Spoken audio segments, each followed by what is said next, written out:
Hello there everyone, welcome back to our channel. In today's video, we are going to show you how to join Blox Food's Discord server.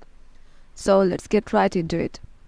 Head over to your browser or your phone or your application or whatever you use on whatever you use your Discord in, and search for Discord login. Head over to your Discord account.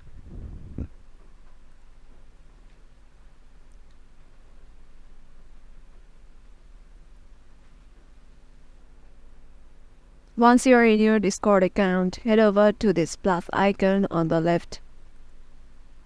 And here, we don't want to create a server, but we need to join a server. So click on join a server. Then here, just write the invite link. And for invite link, we just need to write Blox Fruits. And click on join server. Sometimes the server might be currently, here you can see the server is currently full.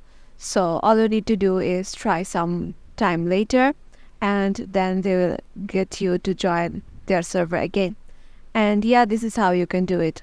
Hope this video will help you out, and make sure to trying to join the server later.